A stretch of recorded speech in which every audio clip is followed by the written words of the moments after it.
إن الحمد لله نحمده ونستعينه ونستغفره ونعوذ بالله من شرور أنفسنا ومن سيئات أعمالنا.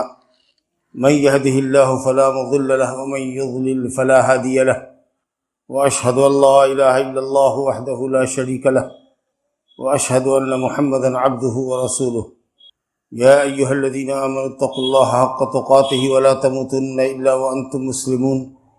يا أيها الناس اتقوا ربكم الذي خلقكم من نفس واحدة وخلق منها زوجها وبث منهما رجالا كثيرا ونساء، واتقوا الله الذي تساءلون به والأرحام إن الله كان عليكم رقيبا. يا أيها الذين آمنوا اتقوا الله وقولوا قولا سديدا يصلح لكم أعمالكم ويغفر لكم ذنوبكم، ومن يطع الله ورسوله فقد فاز فوزا عظيما. أما بعد فإن خير الحديث كتاب الله، وخير الهدي هدي محمد صلى الله عليه وسلم، وشر الأمور محدثاتها وكل محدثة بدعة وكل بدعة ضلالة وكل ضلالة في النار. أعوذ بالله من الشيطان الرجيم.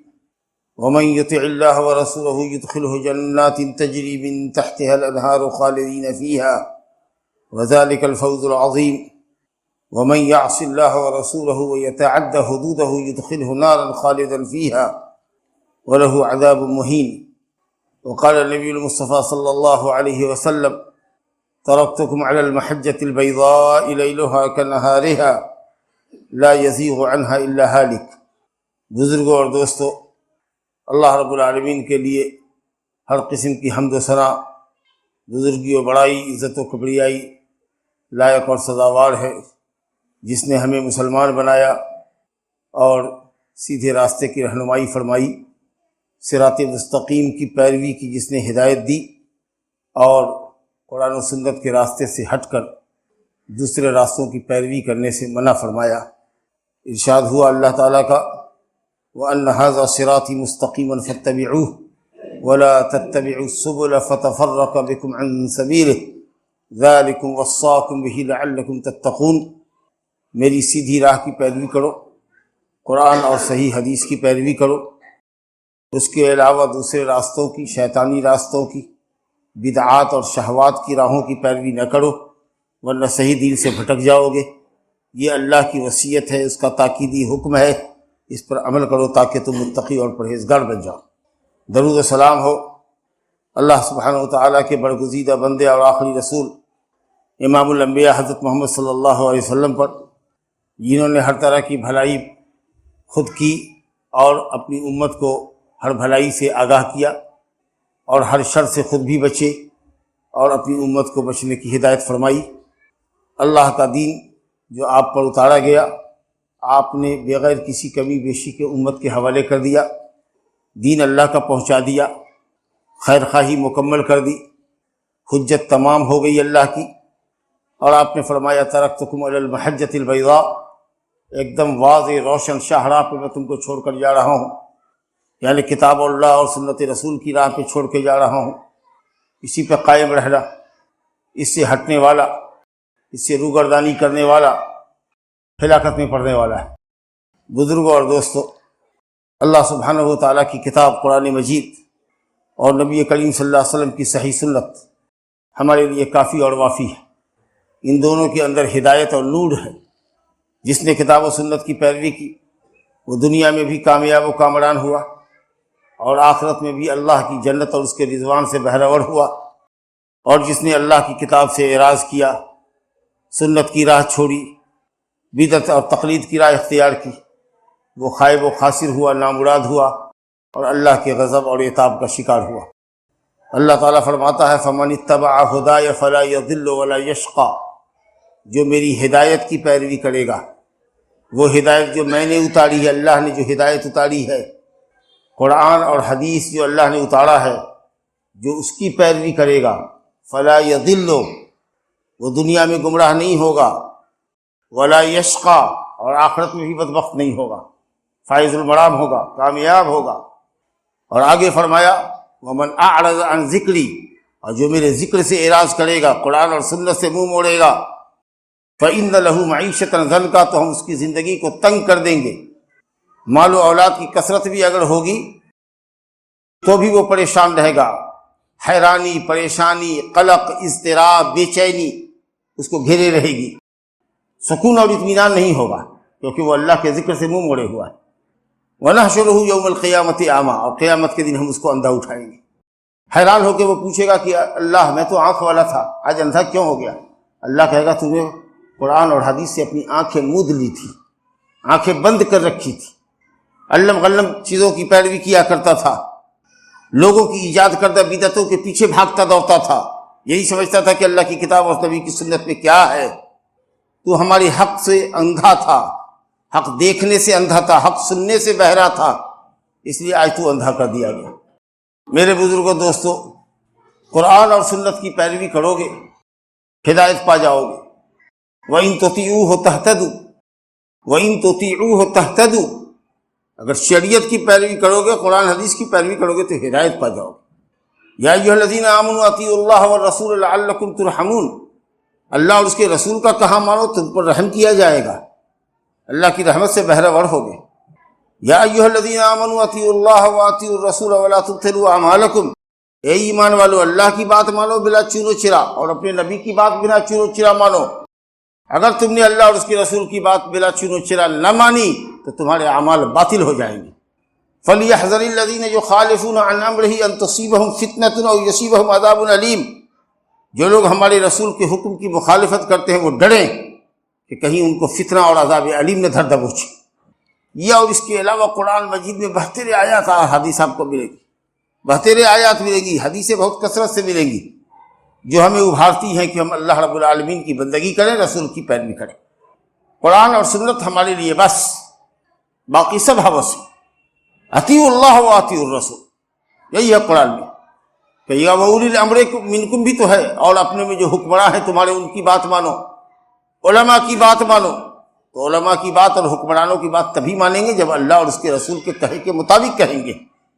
اللہ اور اس کے رسول کے حکم سے ہٹ کے بولیں گے تو اطاعت نہیں ہے۔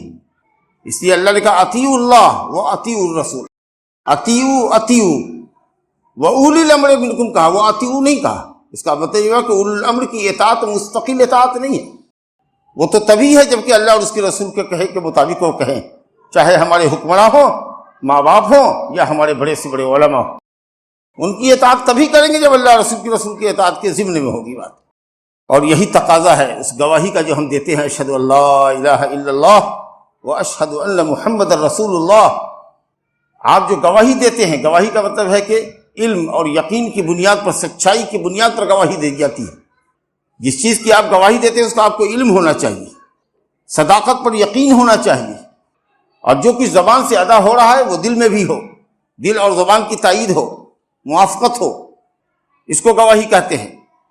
تو جس نے گواہی دی کہ اللہ کے سوا کوئی عبادت کے لائق نہیں ہے، سچا معبود صرف اللہ ہے، باقی جتنے کی پرستش دنیا والے کر رہے ہیں وہ سب باطل معبود ہیں، اور میں اس بات کی گواہی دیتا ہوں کہ محمد صلی اللہ علیہ وسلم اللہ کے رسول ہیں۔ ان دونوں گواہیوں کا مطلب یہی ہے کہ آپ اللہ سبحانہ تعالیٰ کی اطاعت کریں، عبادت کریں، خالص بندگی اللہ کی کریں، شرک سے پاک رہیں، بڑے شرک سے، چھوٹے شرک سے، اور اللہ کا کہا اور رسول کا کہا مانیں۔ یہ ہے کلمے کی گواہی کا مطلب۔ لیکن افسوس یہ ہے، اتنی ساری تاکید کے باوجود کہ اللہ کے نبی نے اپنی امت کو روشن شاہراہ پہ چھوڑا اور یہ فرما گئے کہ اگر قرآن اور حدیث کو مضبوطی سے تھامے رہو گے تو کبھی گمراہ نہ ہوگے۔ شیطان نے رفتے رفتے اس امت کو بھی گمراہ کر دیا، افراط اور تفریط میں پڑ گئی امت۔ دین کے اندر لوگوں نے نت نیا اضافہ کر دیا، ہر موسم کی الگ الگ بدعتیں پیدا کر دی، اور جو دین بیزار لوگ تھے انہوں نے بہت سی دین کی حقیقتوں کا انکار بھی کر دیا۔ تو دین میں کوتاہی کر دی، کمی کر دی، یہودیانہ روش اختیار کی، اور عیسائیوں کے طریقے سے دین کے اندر اضافہ کر دیا، بدعات کی تومار بھر دی۔ ہر موسم کے لیے الگ الگ بدعت لوگوں نے ایجاد کر دی۔ لیکن بس شکر اللہ پاک کا یہی ہے کہ دین اپنی اصلی شکل میں محفوظ ہے، قرآن مجید اپنی اصلی شکل میں محفوظ ہے۔ نبی صلی اللہ علیہ وسلم کی صحیح حدیثوں کے اندر بہت سے لوگوں نے ملاوٹ کرنی شروع کی، ضعیف اور موضوع روایت، باطل روایتوں کو گھڑ کر کے چاہ کے خلط بلط کر دیں، لیکن محدثین کرام کی جماعت کو اللہ نے پیدا کیا اور انہوں نے بالکل چھان پھٹک کر کے ہر راوی کے حالات کو سمجھ کر کے کون صحیح ہے، کون ثقہ ہے، کون غیر ثقہ ہے، کون کمزور ہے، کون جھوٹا ہے، سب کو بالکل الگ کر دیا۔ جیسے کہ صرفی ہوتا ہے، جو ایکسچینجر ہوتا ہے، روپیہ چینج کرتا ہے، وہ اصلی اور نقلی کو پہچانتا ہے، ہاتھ میں لے گا پہچان لے گا، مشین میں ڈالے گا پہچان لے گا، سکہ آپ کا کھڑا ہے کہ کھوٹا۔ تو جیسے وہ صرفی ایکسچینجر روپیہ بدلنے والا جو ہوتا ہے، اس کو آپ چٹ نہیں کر سکتے ہیں، اس سے بھی زیادہ مضبوطی تھی محدثین کرام کے درمیان۔ بہرحال چھان پھٹک کر کے انہوں نے حدیثوں کو، صحیح حدیثوں کو ضعیف حدیثوں سے الگ کر دیا۔ اس طرح سے اللہ کا یہ وعدہ سچا ہوا، انا نحن نزلنا الذکر وانا لہ لحافظون، کہ ہم نے ذکر کو اتارا ہے، قرآن اور سنت کو اتارا ہے، ہم ہی نے اتارا ہے اور ہم ہی اس کی حفاظت کریں گے۔ یہ قیامت تک اپنی اصلی حالت میں ہے، اگرچہ ہزاروں لاکھوں بدعتیں ہیں، اور الحمدللہ بدلتے ہوئے زمانے میں بھی بہت سارے گروپ پیدا ہوئے، لیکن حق پرستوں کی جماعت، کتاب و سنت پر عمل کرنے والوں کی جماعت ہر زمانے میں، ہر ملک میں کم اور بیش موجود ہے اور موجود رہے گی قیامت کے آنے سے پہلے تک۔ وہ امت ہٹے گی، قرآن و سنت والی جماعت ادھر ہٹے گی اور ادھر قیامت ٹوٹے گی۔ اللہ میرے بزرگوں، دوستوں، جن ایام میں ہم آپ گزر رہے ہیں، یہ مہینہ بھی روزے کے اعتبار سے بڑا پیارا مہینہ ہے، کیونکہ یہ فرض رمضان کے روزے سے پہلے کا مہینہ ہے۔ نبی صلی اللہ علیہ وسلم اس مہینے میں کثرت سے روزہ رکھتے تھے تاکہ روزے کی عادت رہے، رمضان کا روزہ آسان ہو جائے۔ اس روزے کی حیثیت ہے اسے جیسے فرض نماز سے پہلے کی جو سنت ہوتی ہے، سنت موقدہ، جس کی فضیلت ہے، یہ حیثیت ہے۔ لیکن اہل بدعت نے کیا کیا؟ انہوں نے اس مہینے کی بھی بدعت ایجاد کر دی اور یہ کہا کہ صرف ایک روزہ رکھ لو 15ویں شعبان کا۔ ہمیشہ یہ بات یاد رکھیے کہ جب بھی سنت چھوٹے گی اس کی جگہ بدعت لے لے گی۔ نبی صلی اللہ علیہ وسلم کثرت سے روزہ رکھتے تھے، صرف چند ایام کے روزے ہی اس مہینے میں توڑتے تھے۔ نہ اگر ہم کثرت سے روزہ رکھیں تو کچھ روزے تو رکھیں جو ہماری استطاعت کے اندر ہوں، 5 7 8 9 10 تو رکھیں، چھوڑ باڑ کر کے بھی رکھیں، لیکن یہ تو توفیق نہیں ہوئی۔ اہل بدعت نے حدیث گردی، جو شعبان کی 15ویں رات کو 14 کا دن گزار کر کے رات کے اندر عبادت کرے گا، قیام اللیل کرے گا، تہجد پڑھے گا اور دن میں روزہ رکھے گا، اس کی اللہ تعالیٰ تمام ضرورتوں کو پوری کرے گا اور تمام گناہوں کو اس کے معاف کر دے گا۔ حضرت علی رضی اللہ عنہ سے روایت کی گئی ہے، ابن ماجہ میں روایت ہے کہ اے علی، جب 15ویں شعبان کی رات آتی ہے، 14 دن گزار کر کے رات جب آتی ہے تو 15ویں کی رات ہوتی ہے اور اگلا دن 15ویں تاریخ ہوتی ہے، تو اللہ تعالیٰ سمائے دنیا پر اترتا ہے، نچلے آسمان پر اترتا ہے اور شام سے ہی پکار لگاتا ہے کہ ہے کوئی روزی کا طلبگار، ہے کوئی صحت کا طلبگار، ہے کوئی ایسا، ہے کوئی ایسا، اور یہ پکارتا رہتا ہے۔ لہذا اس رات میں قیام کرو اور دن کا ایک روزہ رکھو۔ حدیث گڑھی ہوئی ہے، باطل حدیث ہے، اس میں ایک شخص ابن ابی صبرہ ہے، امام بخاری کہتے ہیں منکر الحدیث ہے۔ یہ حدیث ایسا آدمی ہے کہ اس کی حدیث انکار کے لائق ہے، اور محدثین نے کہا متروک الحدیث ہے، اس کی حدیث لینے کے لائق نہیں، چھوڑنے کے لائق۔ حضرت امام احمد بن حنبل رحمۃ اللہ علیہ، یحییٰ بن معین رحمۃ اللہ علیہ بڑے پائے کے محدث ہیں، کہتے ہیں کہ یہ آدمی حدیث گھڑ کے نبی صلی اللہ علیہ وسلم کی طرف منسوب کیا کرتا تھا۔ اللہ سنت ہے کہ کثرت سے روزہ رکھو، جب سنت آپ نے چھوڑی بدعت آ گئی۔ تو ایک روزہ 15ویں کا روزہ رکھنا یاد رکھیے گا۔ خواتین بھی پوچھیں گی، آپ کے یہاں عورتیں اکثر 15 کا روزہ رکھتی ہے، غلط ہے، باطل ہے۔ جو 13 14 15 ہر مہینے روزہ رکھتا ہے وہ اس مہینے بھی رکھے گا 13 14 15۔ جو ہر ہفتے سوموار اور جمعرات کا روزہ رکھتا ہے، مان لو کہ اگر 15 تاریخ کو، شعبان کی 15 تاریخ کو سوموار اور جمعرات پڑ جائے تو اپنی عادت کے مطابق وہ رکھے گا، لیکن صرف ایک روزہ 15ویں شعبان کا، اس کی برکت اور فضیلت سمجھ کے رکھنا، قسم اللہ کی بدعت۔ اور رہ گئی وہ رات کی نماز، تو وہ نماز بھی بالکل باطل نماز ہے۔ اسی حدیث میں ہے کہ حضرت علی کو کہا کہ 100 رکعت نماز پڑھو، بتائیے تو 100 رکعت، اور دنوں میں یہ اعلان طریقت تو 20 اور 3 23 پڑھتے ہیں، اس رات میں ہے 100 رکعت۔ اور نماز کی بھی کیفیت سبحان اللہ کیسی ہے کہ دیکھ کے ہی کہہ دیجیے گا کہ گھڑی یا جعلی حدیث ہے۔ کہتے ہیں کہ 1 مرتبہ سورہ فاتحہ پڑھو اور 10 مرتبہ قل هو اللہ پڑھ کے تب رکوع کرو، تو ہر رکعت میں 10 مرتبہ قل هو اللہ۔ کہاں ہے 10 مرتبہ قل هو اللہ؟ کسی فرض اور سنت میں پڑھتے ہیں؟ 10 مرتبہ قل هو اللہ پڑھو، تو 100 رکعت پڑھنی ہے، تو 100 کو 10 سے اگر ملٹی پلائی کیجیے گا تو کتنا ہوگا؟ 1000 قل هو اللہ۔ اس لیے اس کو ہزاری نماز کہتا ہے۔ یہ دیکھیے بھائی مانو کہ خود گڑھی ہوئی نماز ہے۔ جو فرض نہیں پڑھتا ہے، جو سنت موقدہ نہیں پڑھتا ہے، وہ اس رات میں 100 رکعت نماز پڑھتا ہے۔ حدیث گھڑی ہوئی ہے. ہر رات اگر جگتے ہیں آپ، تہجد پڑھتے ہیں یا کچھ سنت پڑھتے ہیں، اٹھتے ہیں، کچھ وظیفہ رات میں آپ کو اٹھنے کا ہے، ذکر و تلاوت کا آپ کا وظیفہ ہے، اس رات میں بھی اٹھیے آپ اپنی عادت کے مطابق. لیکن اگر کوئی عادت آپ کی نہیں ہے جگنے کی، عشاء کی نماز پڑھتے ہیں، سنت پڑھتے ہیں، وتر پڑھتے ہیں، جا کے سو جاتے ہیں، تو 15ویں شعبان کو بھی جا کے سو جائیے گا. اس میں کچھ عبادت نہیں ہے الگ سے. میں ممبر سے پوری ذمہ داری کے ساتھ کہہ رہا ہوں، اللہ کے نزدیک جواب دہ ہوں، کوئی عبادت نہیں ہے. اگر عبادت جو آپ کی شیڈول کے مطابق ہے، عادت کے مطابق ہے، وہ کیجیے گا. اسپیشلی اس رات کی کوئی عبادت نہیں ہے. اسی طریقہ سے بہت سے لوگوں کو دیکھیے گا قبرستان کی زیارت کرنے جائیں گے، وہاں بھی حدیث انتہائی کمزور ہے. ترمذی میں روایت ہے، اما عائشہ رضی اللہ عنہا کہتی ہیں کہ میں نے ایک دن اپنے بستر پر نبی صلی اللہ علیہ وسلم کو نہیں پایا، تو میں تلاشتی ہوئی آپ کو پہنچی کہاں؟ بقیع غرقد میں، مدینہ کے قبرستان میں. تو آپ نے کہا کہ عائشہ گھبرا کے چلی آئی، سوچا کہ اللہ اور اس کا رسول تمہاری تم پر ظلم کریں گے، حق تلفی ہوگی تمہاری. کہا ہاں یا رسول اللہ، میں نے سوچا کہ آپ میرے بستر سے اٹھ کے کسی بیوی کے پاس چلے گئے ہوں گے. آپ نے کہا تمہیں معلوم نہیں کہ آج کون رات ہے؟ آج 15ویں کی رات ہے. 15ویں کی رات ہے، شعبان کی 15ویں کی رات ہے.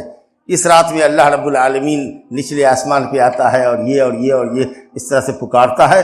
اور ایک عرب کا قبیلہ تھا بنو کلب، وہ بکریاں بہت پالتا تھا، تاکہ بنو کلب کی بکریوں کے بالوں سے زیادہ اللہ تعالیٰ اس میں مغفرت کرتا. یہ حدیث بھی انتہائی کمزور ہے، انتہائی کمزور ہے، لائق عمل نہیں.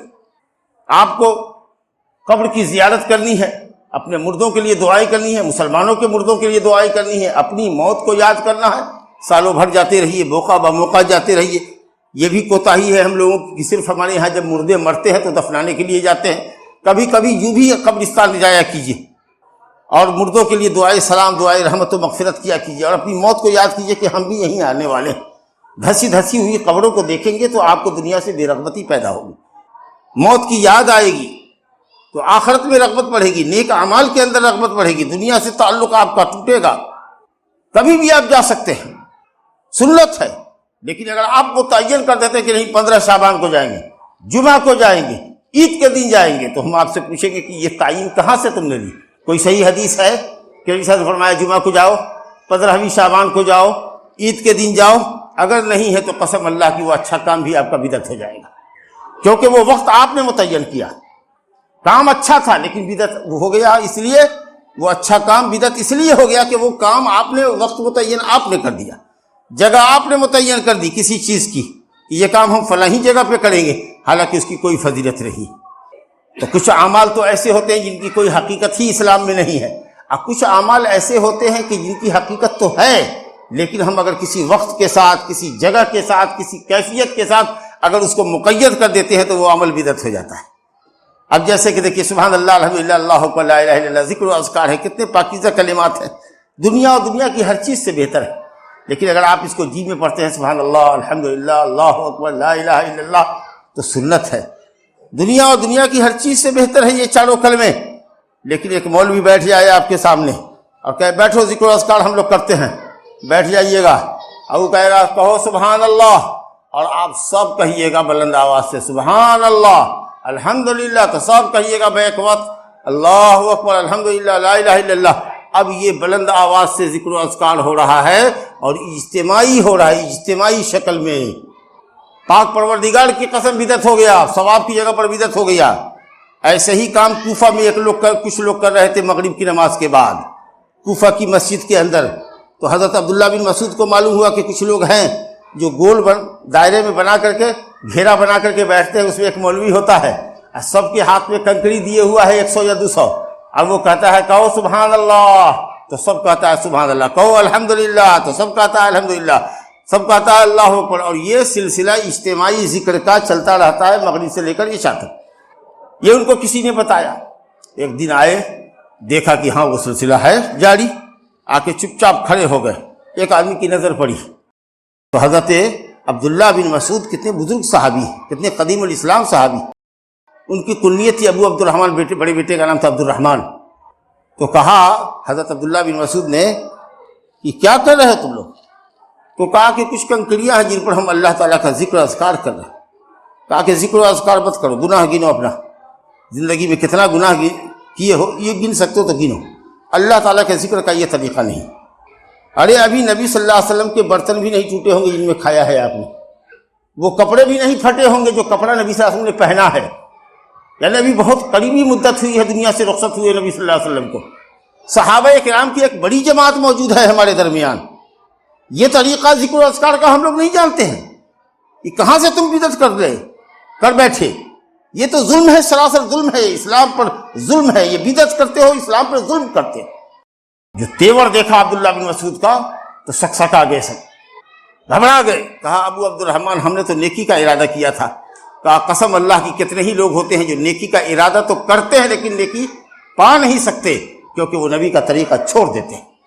تو نیکی بھی کرنی ہے نبی کے طریقے پر، نماز سے بڑھ کے کیا نیکی ہوگی، لیکن اگر آپ نبی صلی اللہ علیہ وسلم کے طریقے سے ہٹ کے نماز پڑھیے گا تو کیا آپ کی نماز صحیح ہوگی؟ روزہ نبی کے طریقے پر رکھنا ہے، آپ نبی کے طریقے سے ہٹ کے اپنا منمانی طریقہ کیجئے گا، روزہ آپ کا ہوگا؟ کیوں اللہ نے آخر نبی کو بھیجا؟ نبی کو اس لیے تو بھیجا کہ ہدایت کی راہ دکھاوے آپ کے لیے۔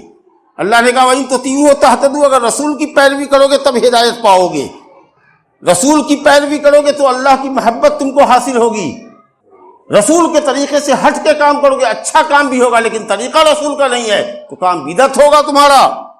اور فرمایا کل بدعت ضلالہ، ہر بدعت گمراہی ہے۔ من عمل عملا لیس علیہ امرنا فہو رد، جس نے بھی کوئی بدعت کی، کوئی نیا کام کیا، ثواب کے لیے کیا، دیکھنے میں لگتا ہے کہ شریعت کا طریقہ ہے اور کرنے والے کی نیت بھی ثواب کی ہے لیکن طریقہ محمد صلی اللہ علیہ وسلم کا نہیں ہے، تو آپ نے فرمایا کہ وہ بدعت ہے اور ہر بدعت گمراہی ہے اور ہر گمراہی جہنم میں لے جانے والی ہے۔ نصیحت فرمایا اے لوگو علیکم بسنتی و سنت الخلفاء الراشدین، اے لوگو میری سنت پر عمل کرنا، میری سنت کو مضبوطی سے پکڑنا، اور میرے بعد خلفائے راشدین کی سنت کو، ابو بکر عمر عثمان و علی رضی اللہ عنہم کی سنت کو مضبوطی سے پکڑنا، تمسکوا بہا، مضبوطی سے پکڑنا، مضبوطی سے۔ اگر میرے طریقے سے اور خلفائے راشدین رضی اللہ عنہم کے طریقے سے ہٹے تو بدعت میں پڑ جاؤ گے، کیونکہ اس کے بعد ہی جملہ کہا وَإِيَّاكُمْ وَمُحْدَثَاتِ الْأُمُورِ، خبردار دین میں نئی چیزوں کے ایجاد کرنے سے بچانا، دین میں نئی چیزیں ایجاد نہ کرنا، کیونکہ ہر نئی چیز جو دین کے نام پر ایجاد کی جائے، ثواب کے نام پر ایجاد کی جائے اور نبی صلی اللہ علیہ وسلم نے نہ کی ہو، خلفائے راشدین نے نہ کی ہو، وہ کبھی دین کا کام نہیں ہو سکتا ہے۔ جو نبی کے زمانے میں دین نہ تھا، قسم اللہ کی آج دین نہیں ہو سکتا، کیونکہ دین اللہ نے اپنے نبی پر مکمل کر دیا ہے، آپ کے لیے ادھورا نہیں چھوڑا ہے، مولویوں کے لیے ادھورا نہیں چھوڑا ہے کہ جب کوئی نیا مولوی آتا جائے اس میں ایک ٹکا لگاتا جائے، ایک پیوند لگاتا جائے، ایک چیز کا اضافہ کرتا جائے۔ ایسا ہوگا تو لامتناہی نہیں سلسلہ رہے گا، سلسلہ رکے گا ہی نہیں، دین اللہ نے مکمل کر دیا۔ اب ایک حدیث ہے صرف جس کو بعض علماء نے کہا کہ حسن درجے کی ہے، اور وہ یہ ہے کہ اللہ تعالیٰ 15ویں شعبان کی رات میں اہل دنیا کی طرف جھانکتا ہے، ٹھیک ہے، یہ اللہ کا فعل ہوا کہ وہ جھانکتا ہے، اور ہر اس شخص کو بخشتا ہے جو مشرک نہ ہو اور جس کے دل میں اپنے مسلمان بھائی کے لیے عداوت اور کینہ کپٹ نہ ہو۔ بہت اچھی بات ہے، یہ فضیلہ صرف 15ویں شعبان کو ہی نہیں ہے، ہر سوموار کے دن بھی آیا ہے کہ اللہ تعالیٰ دنیا والوں کی طرف جھانکتا ہے اور کہتا ہے کہ دیکھو سب کو بخش دو، مسلمان کو، اہل ایمان کو، لیکن جو مشرک ہے اور جس کو اپنے بھائی سے تکلیف ہے، جھگڑا ہے، عداوت ہے، خواہشات نفس کی بنیاد پر، اس لیے نہیں کہ ہمارا بھائی یہ بدعتی ہے اس لیے ہم اسے نہیں بات کرتے، اس لیے نہیں کہ یہ نماز نہیں پڑھتا ہے، سمجھا کے عاجز ہے، اس سے ہماری بولی چالی بند ہے، دنیا کے معاملات کو لے کر کے، عورت کے جھگڑے کو لے کر کے، اپنے بھائی سے تمہاری عداوت ہے، ایک دوسرے پہ سے پیٹ پھیر رہے ہو، تو اللہ تعالیٰ کہتا ہے کہ مشرک کو اور ایسے لوگوں کو جن کے درمیان عداوت اور کینہ ہے، نفس کی پیروی کر رہے ہیں، شیطان کی پیروی کرتے ہوئے عداوت پالے ہوئے ہیں، ان کے معاملے کو ہٹاؤ، پیچھے کرو، باقی اور کو بخش دو۔ جو 15ویں شعبان میں ہوتا ہے تو ہر سوموار جمعرات کو ہوتا ہے۔ چلیے، تو اس میں کرنا کیا ہے؟ ہم کو کچھ تو نہیں بتایا گیا، صرف یہ کہا گیا کہ اللہ اہل دنیا والوں پر جھانکتا ہے اور مشرک کو اور جس کے دل میں کینہ کپٹ ہے اس کو چھوڑ کے سب کو بخشتا ہے۔ تو اگر آپ چاہتے ہیں کہ اللہ آپ کو بخشے تو آپ اللہ کی توحید کو پکی کریے، شرک اکبر سے بچیے، شرک اصغر سے بچیے، شرک اصغر سے بچیے جو شرک تک لے جانے کا، بڑے شرک تک لے جانے کا ذریعہ ہو۔ کسی کو دیکھیے گا کڑا پہنے ہوا ہے تانبا کا، کسی کو دیکھیے گا تانبا کی انگوٹھی پہنے ہوا ہے، کیا بات ہے، تو ہاتھ میں جھنجھنی ہوتی ہے. کسی کو دیکھیے گا کالا دھاگا پہنے ہوا ہے. بچوں کے گلے میں دیکھیے گا کالا دھاگا عورتیں انہوں نے باندھ رکھا ہے. عورتوں کو دیکھیے گا تعویذ باندھے ہوئی ہے، کہاں کسی سے جنتر منتر باندھے ہوئی ہے. کچھ لوگ ہیں جو عبادت تو کر رہے ہیں لیکن ریاکاری ہے، نام و نمود کے خواہش مند ہے. یہ سب شرک کی چھوٹی چھوٹی قسمیں ہیں. اگر آپ چاہتے ہیں کہ اللہ کی بخشش آپ کو ہو تو آپ ہر بڑے شرک سے اور ہر چھوٹے شرک سے اپنے آپ کو بچا لیجئے. اور جس مومن کے تئیں آپ کے دل میں کینہ کپٹ ہے، آپ اس سے مل کر کے السلام علیکم کر کے معاملے کو ختم کیجئے کہ بھائی جو ہوا ہو گیا، معاف کیجئے، السلام علیکم. دل کو صاف کر لیتے ہیں ہم لوگ. اللہ کی مغفرت اور بخشش آپ کو شامل حال ہوگی. تو یہ اللہ کا کام ہے کہ اس رات میں وہ بخشتا ہے صرف مشرک کو اور مشاہین کو، جس کے دل میں بیر اور کینہ ہے اس کو ہٹا دیتا ہے. تو آپ بیر کینہ مت رکھیے. یہ تو نہیں کہا گیا اس حدیث کے اندر کہ تم اس رات میں جگو، رت جگا کرو، ٹوپی پہ لگا کے مسجد میں آؤ، گھر میں چراغاں کرو، اچھا اچھا پکوان پکاؤ، لوگوں کو دعوت دو، تحفے تحائف دو، بانٹو لوگوں کو تحفے تحائف کی. اور کتنا ظلم ہے واللہ. کہتے ہیں کہ یہ رات تقدیر کی رات ہے، روزی بڑھتی ہے، عمر میں اضافہ ہوتا ہے، سب کچھ نہیں ہے، دھما چوکڑی ہے. یہ کام لیلۃ القدر میں ہوتا ہے. یہ لیلت مبارکہ جس کو کہا گیا ہے فیہا یفرق کل امر حکیم، ہر حکمت والا فیصلہ لوح محفوظ سے نکال کر فرشتوں کے حوالے کیا جاتا ہے. سال بھر کا چارٹ حوالے کر دیا جاتا ہے کہ اس سال میں فلاں فلاں مرے گا، اس سال میں فلاں فلاں کو یہ روزی ملے گی، اس سال میں فلاں فلاں کو عہدہ ملے گا، اس سال میں فلاں فلاں کی تنزلی ہوگی، فلاں فلاں کی ترقی ہوگی. یہ جو ہے لیلت مبارکہ جس کو جھانسا دیتے ہیں لوگ کہ وہ 15ویں شعبان ہے جس میں اللہ نے قرآن اتارا ہے، تو وہ لیلت مبارکہ دوسری جگہ لیلت القدر کے نام سے آئی ہے. اور لیلۃ القدر کس مہینے میں ہے؟ ماہ رمضان میں. شہر رمضان الذی انزل فیہ القرآن، مہینہ تو رمضان کا ہے، رات لیلۃ القدر ہے. وہ تو لیلۃ القدر میں ہے جو رمضان کے آخری عشرے میں ہوتی ہے، وہ شعبان میں کدھر ہوئی؟ تو تقدیر کی رات ہے. اس نام کے اوپر قبر پجے سب دیکھیے گا اور دوسرے بدعتیوں کو دیکھیے گا تو بھاگ رہا ہے، رات بھر بدعت کا طریقہ اختیار کیے ہوا ہے، قرآن پڑھ رہا ہے، ذکر و دعا کر رہا ہے، نماز پڑھ رہا ہے، انفرادی کوئی اجتماعی، کوئی گھر میں، کوئی کہیں دھیاپتا کو جگہ بگاڑے قرآن پڑھ رہا ہے. آج تقدیر کی رات ہے، قرآن پڑھنا آج اب باپ دادا کی قبرستان پر جائے گا. سب بیکار، سب بیکار، سب بیکار، سب بیکار، کیونکہ سب بدعت، سب بدعت، سب بدعت. آج جاؤ باپ کی قبر پر، جاؤ جاؤ، آج شام میں جاؤ، کل جاؤ، پرسوں جاؤ، ہمیشہ جاؤ، کثرت سے پڑھو، موت کی کرو، موت کو کثرت سے یاد کرو، موت قبرستان کو دیکھو، زیارت کرو. کہاں منع کرتے ہیں ہم؟ ہر رات جگو، اللہ تم کو توفیق دے، ہم کو توفیق دے. ہر رات عبادت کرو، کچھ حصہ رات کا جگو، بستر سے اٹھو، ذکر و دعا میں مشغول ہو، اللہ کے سامنے رو، گر گراؤ. ہر رات جب آخری تہائی رات رہ جاتی ہے، آخری حصہ 3 حصے میں آخری حصہ رہتا ہے، اللہ تعالیٰ سمائے دنیا پر نچلے آسمان پر اتر کر کے آواز لگاتا ہے، روزی دیتا ہے، صحت بانٹتا ہے، تکلیفوں کو دور کرتا ہے. کہاں رہتے ہو؟ لیکن وہ بدعتیوں نے ایک بدعت پیدا کر دی، کہا بس 15ویں شعبان. تو اگر 15ویں شعبان کے اندر ایک رات جگنے سے اگر ساری زندگی کے کیے کرائے پر قلم معافی کا پھر جائے اور سارے گناہ معاف ہو جائے تو آدمی کیوں کچھ کرے؟ تو یہی ہے بدعت کا طریقہ. وقتی چیز ہے، جوش لگا کے آنا، ایک رات جگ جاؤ بھائی، ایک روزہ رکھ لو، ہو گیا قصہ ختم، پوری زندگی کا واڑہ نیاڑا ہو گیا. لیکن سنت پر عمل کرنا تو محنت چاہتا ہے، مشقت چاہتا ہے، ہمیشگی چاہتا ہے. بہرحال اس رات کی اگر اپنے آپ میں کوئی فضیلت ہو بھی تو ہمارے لیے کرنے کے الگ سے کچھ طریقے نہیں بتائے گئے. ہم جو ہر رات کرتے ہیں وہی اس رات بھی کریں گے. اگر کچھ نہیں کسی رات کرتے ہیں، عشاء پڑھ کے فجر پڑھ کے جا کے سو جاتے ہیں اور پھر فجر کی نماز میں آتے ہیں، وہی کام کریں گے، اس کے علاوہ کوئی کام نہ کریں گے. تو ایسا نہ ہو کہ آپ کا دماغ بھی مچلے، آپ کا دل بھی مچلے، کسی بدعتی کو دیکھ کے کہ اجاڑا ہے اپنے باپ کو بخشوانے کے لیے، تو وہ ہم ہی بے وقوف ہے کہ ہمارا باپ نہ بخشا جائے، ہم ہوں جائیں قبر میں. نہ، ایسا کبھی غلطی نہ کرنا، دیکھا دیکھی نہ کرنا. جو ثابت ہے تمہارے نبی سے وہی کرنا. ہمارے لیے قرآن اور حدیث کافی ہے بس. اللہ تعالیٰ سے دعا ہے کہ وہ ہمیں اور آپ کو سنت کی راہ پہ رکھے، بدعات کی راہوں سے، شیطانی راہوں سے، ابلیسی راستوں سے، ملا مولوی کی صوفیوں کی راہ سے، قبر پجوں کے طریقے سے اللہ تعالیٰ ہم سب کو محفوظ رکھے. انہ تعالی رؤوف رحیم. صلی اللہ وسلم وبارک علی نبینا محمد وعلی آلہ وصحبہ اجمعین. وآخر دعوانا الحمد للہ رب العالمین.